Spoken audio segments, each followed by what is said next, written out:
Hari ini kita berada di penghujung tahun, di penghujung bulan. Begitulah cepatnya hari itu berlalu. Hari berubah menjadi pekan, pekan menjadi bulan, bulan menjadi tahun, tahun menjadi windu, windu berubah menjadi abad. Yang mati hilang, yang dulu hidup kaya, hari ini hanya tinggal kenangan saja.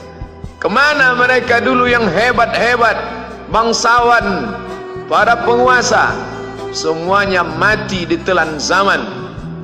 Yang tinggal hanya apakah dia orang paling baik, dicatat dengan tinta emas, atau dia orang paling jahat, dihujat, dicaci dan dimaki. Harimau mati meninggalkan belang, gajah mati meninggalkan gading, manusia mati meninggalkan nama. Nama yang baik atau nama yang buruk. Wa tilkal ayyamu nudawiluha bainan nas. Demikianlah hari demi hari kami pergantikan di antara manusia. Untuk apa hari ini dirubah Allah Ta'ala? Mengapa hari ini datang silih berganti dan kita ada di dalam zaman itu? Liya'lamallahu alladhina amanu. Allah ingin menguji siapa yang imannya tetap istiqamah, siapa yang masih tetap beriman sampai hari ini. Khatib mengucapkan alhamdulillah, nikmat yang paling besar adalah nikmat istiqamah dalam iman dan Islam.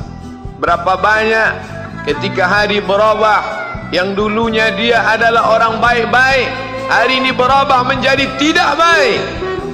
Yusbihu mu'minan, pada waktu pagi dia beriman, wa yumsi kafiran, petang hari dia berubah menjadi kafir.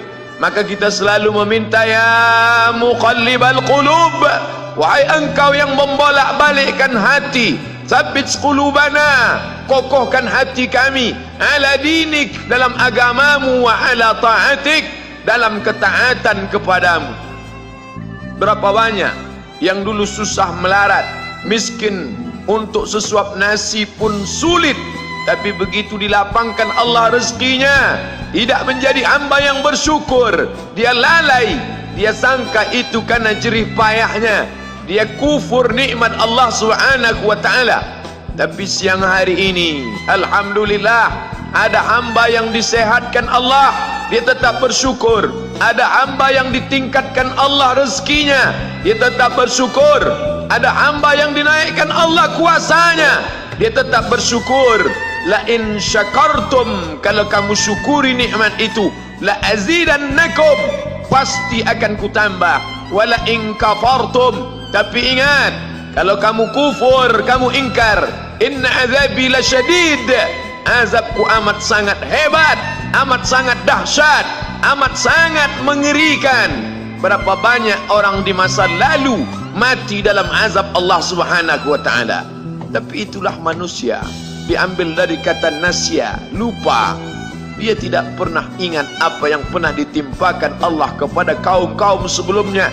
Wa ila samud akhahum salihah, kepada kaum Samud diutus Nabi Saleh. Mana mereka sekarang? Punah, musnah, tidak ada lagi di atas muka bumi Allah. Wa ila Madyana akhahum Syu'aiba, kepada kaum Madian diutus Nabi Syu'aib. Mana mereka sekarang? Punah, musnah, tidak ada jejaknya di atas muka bumi. Wa ila Adin akhahum Huda, kepada kaum Ad diutus Nabi Hud. Tidak satu pun ada di atas muka bumi. Tapi orang tetap juga angkuh dan sombong. Memang itulah manusia yang berada di atas muka bumi Allah Subhanahu wa ta'ala. Maka orang-orang yang baik tidak pernah berhenti mengajak kepada kebaikan. Umat ini dikatakan baik bukan karena banyak ibadahnya. Umat ini dikatakan baik bukan karena dia pergi bolak-balik ke kota Makkah Al-Mukarramah untuk haji dan umrah. Allah puji umat ini, kuntum khaira ummah, kalian umat terbaik. Kapan? Bila umat ini disebut umat terbaik? Ta'muruna bil ma'ruf, ketika engkau sanggup mengingatkan saudaramu dalam kebaikan. Pagi ingatkan tentang siang, siang ingatkan tentang petang, petang ingatkan tentang malam, malam ingatkan bahwa esok pagi kita tetap berbuat baik. Wa tanhauna 'anil munkar, larang mereka dari perbuatan mungkar. Maka hari-hari yang sudah kita lewati di masa yang lalu, sanggupkah akan pulang kembali? Pepatah Arab mengatakan lan tarji'al ayyamul lati madat, yang lalu tak dapat terulang kembali. Apakah semua itu berlalu begitu saja? Tidak ada yang percuma, tidak ada yang gratis, tidak ada yang sia-sia. Semua akan diminta pertanggungjawaban di hadapan Allah Subhanahu wa ta'ala. Sejak kita tegak di atas muka bumi ini, sejak kita diberikan nafas, diberikan hidup, diberikan nyawa, maka sejak itu kita ditanya, apa khalaqnakum abatha? Apakah kalian kami ciptakan sia-sia? Apakah kami sangka?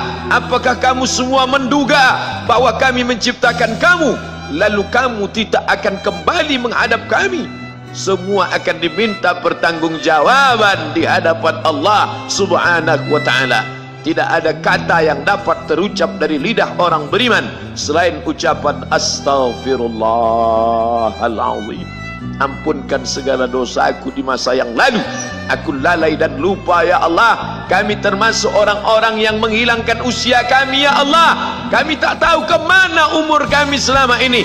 Berapa jam untuk perbuatan dosa, berapa untuk perbuatan maksiat. Padahal ketika tiba masanya, kami semua akan menghadapmu, dan pada saat itu semua akan dihitung menit demi detik, detik semuanya. Tidak ada yang lepas daripada pengawasan.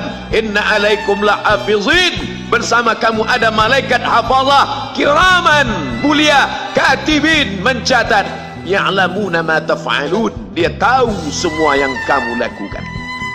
Betapa waktu-waktu yang lalu itu tak dapat kita tebus dengan apapun selain kita perbaiki di masa yang akan datang. Tingkatkan kualitas salat berjamaah, tingkatkan membaca Al-Quran. Andai usia kita sudah lanjut, tak dapat kita jemput, maka kita didik anak cucu generasi akan datang menjadi generasi yang Qurani dan Islami. Sab'atun yudhilluhumullah, ada 7 di antara yang dapat naungan Allah. Yauma la dhilla illa dhilluh, hari itu tidak ada naungan kecuali naungan Allah Subhanahu wa ta'ala.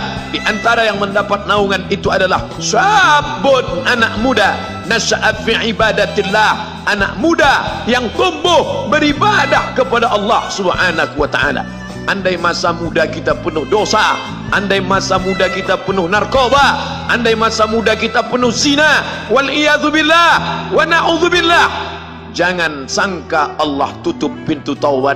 Innallaha la yaghfiru ayyushraka bihi, Allah tak terima taubat orang yang mempersekutukannya. Wa yaghfiru ma duna dzalika liman yasha, tapi taubat selain itu diterima, dibukakan Allah Ta'ala. Mari perbaiki anak menantu, cucu, kawan, sahabat, andai talat, ajak ke jalan Allah Subhanahu wa ta'ala. Itulah salah satu memperbaiki yang masa lalu, kita perbaiki di masa yang akan datang. Di antara tujuan Allah mengapa dia buat kita masih hidup di akhir tahun ini, ya'lamallahu allazina amanu, Allah menguji siapa yang masih tetap dalam istiqamah iman dan Islam. Tujuan kedua, mengapa Allah buat kita hidup sampai hari ini? Wa yattakhidha minkum syuhada, wa yattakhidha minkum syuhada, Allah ingin melihat siapa di antara kita ini yang layak untuk menjadi syuhada. Iskariman, hidup mulia, au mutsyahidan, atau mati syahid. Pilihan orang Islam tidak banyak. Kalau hidup, hidup mulia. Kalau mati, mati syahid. Jangan hidup hina, mati terlunta-lunta, tidak diterima Allah Subhanahu wa ta'ala. Hidup mulia atau mati syahid dipersaksikan oleh para malaikat. Man kharaja fi talabil ilmi, siapa yang keluar rumah dengan niat menuntut ilmu, fahuwa fi sabilillah, maka dia seperti orang yang berjihad fi sabilillah, yang jauh meninggalkan kampung halaman, menuntut ilmu di perantauan. Jangan kau sangka kau anak yang terbuang, engkau adalah seorang syahid. Andai mati dalam perjalanan, maka matimu adalah seorang yang mati syahid.